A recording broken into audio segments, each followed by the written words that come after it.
Humbling Nigeria's domestic league. Coaching, the bane. Some of the greatest footballers in the history of the game are either excellent dribblers or deadly goal scorers. Their list is long and very special.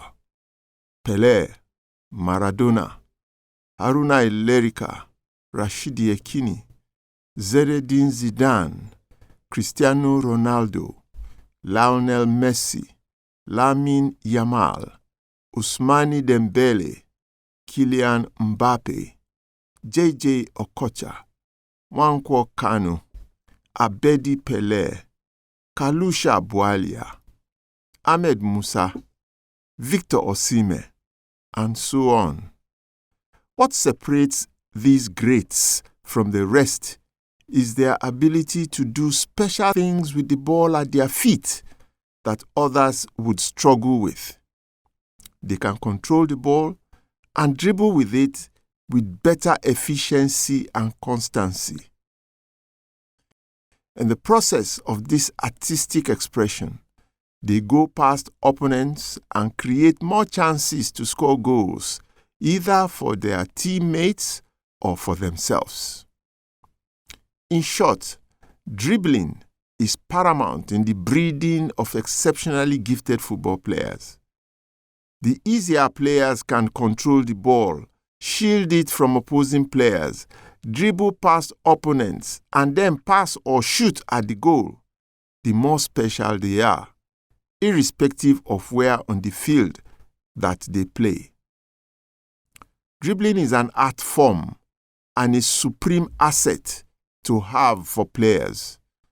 It is done with close control of the ball, clever shuffling of the feet, feinting body movements, accelerating and racing past an opponent, and so on. Each of the greatest footballers I listed earlier had one or more of these attributes. Historically, in this part of the world, the art of dribbling became ingrained in West African football culture through the influence of star Stanley Matthews, who played for England in the 1950s and 1960s and toured some African countries teaching the art form to footballers and coaches. It changed Nigerian football, becoming an integral part of the country's football culture, one that became naturally cultivated in the small-sided games played on the streets of Nigeria. When a JJ would eventually go to Europe to play without the tactical and technical knowledge of a European player, what he took with him to his first German club as an 18-year-old player were skills that the German players did not have. Clever, mesmerizing dribbling. He did not know tactics or strategy. Those came with time in Europe. Nwankwo Kanu, like JJ, had uncanny skills of expression on the ball. Ahmed Musa, Tijani Babangida, Finidi George all had superb dribbling skills of taking on defenders and racing past them. The same thing happened to the army of African footballers that moved abroad to play in European leagues through the decades from the early 1990s. They took with them that skill of expressiveness on the ball, plus the physicality of speed and power to complement what Europe had in abundance. Team tactics, organization, players' movement off and on the ball, and so on. Nigerian players were very hot for the European football market because of what they brought to the table: the dribble, athleticism, speed and power.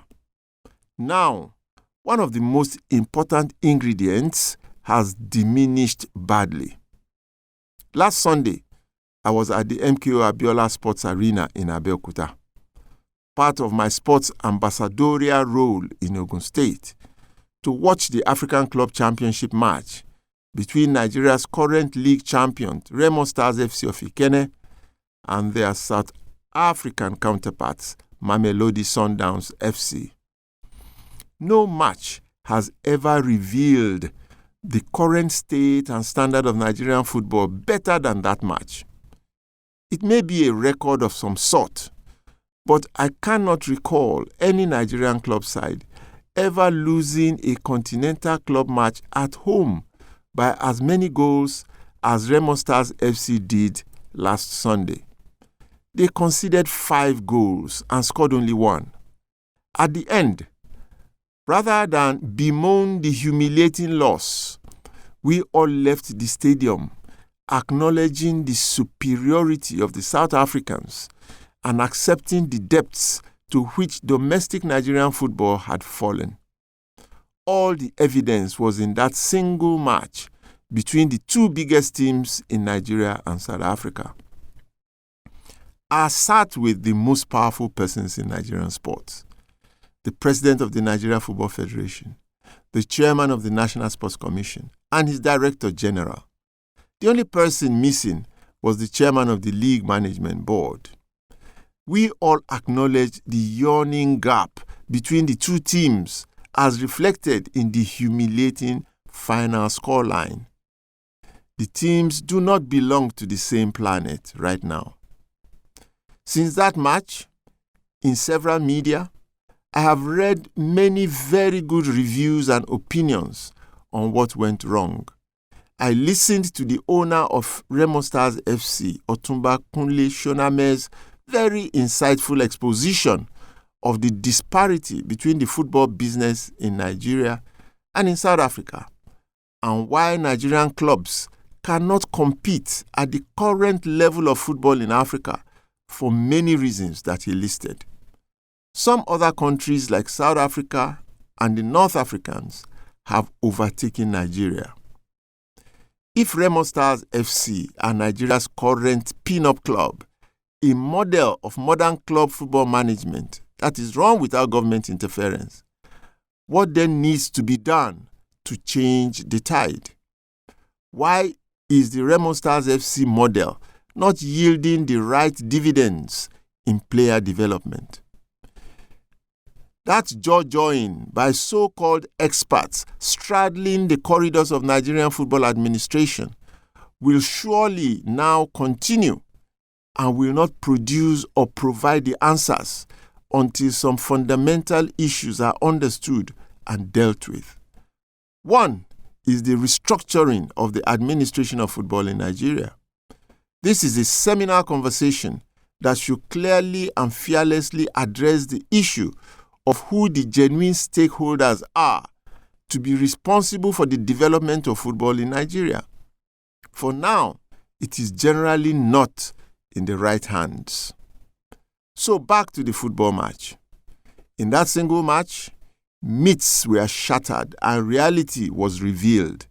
Nigeria may have the biggest leagues in the continent, but they are far from being the best. Players from the domestic leagues are just not good enough for the Super Eagles, period. The coaching at grassroots level is very, very, very poor. It is not well understood and the prescriptions are wrong. Yet, that is the foundation of Nigerian football players, where they are imbibed with the culture of expressiveness in football, the dribbling skills I wrote about earlier, an art that separates the best from the rest, a basic ingredient that is missing in the streets and in the sprawling academies all over the country.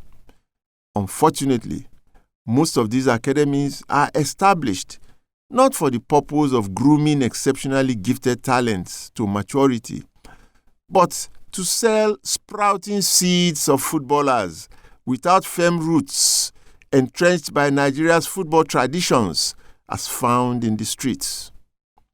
Last Sunday, the match in Abeokuta was the easiest the South Africans must have played in their history against the Nigerian side. They strolled through it like a training session. The Nigerian team was no match. The players were no match too. Admittedly, 7 of the players in the South African team are in the current squad of Bafana Bafana, the national team of South Africa, that the Super Eagles could not defeat during their last World Cup qualifier encounter. The team had two Brazilians manning and controlling the midfield. The goalkeeper is the captain of the national team. The average player in the South African team earns 5 to 10 times what Nigeria's highest paid players in the league earn, and so on and so forth. Everything was weighted against Remo Stars FC. Yet, the truth is that domestic Nigerian football is not doing well at all. It may have slightly better organized leagues than some years ago, but the football being played cannot produce exceptional players for many good reasons, including the uncontrolled flood of migrating players to the rest of the world from the league year in, year out. Beyond that, however, is the production line of the players that is most important. We are not producing exceptionally gifted players again, those that can do things with the ball. Only one player in the Remo Stars team stood out, and he's not even a Nigerian. He's from Liberia. The other players in the Nigeria's current best team, that is Remo United, were individually just not good enough. I keep repeating it. One area where everything has gone wrong is coaching. Coaches now de-emphasize the art of dribbling and instead work for foreign scouts looking for particular kinds of players. Coaches now emphasize the passing game and sacrifice that which makes Nigerian football players uniquely special. It may be that simple. We must return our attention to football coaching at the grassroots, on the streets and in the schools, and get games masters and specialized coaches to resume teaching the children basic dribbling and scoring skills. These are natural to us and are ingredients to make us the best in the world. My 2 pence.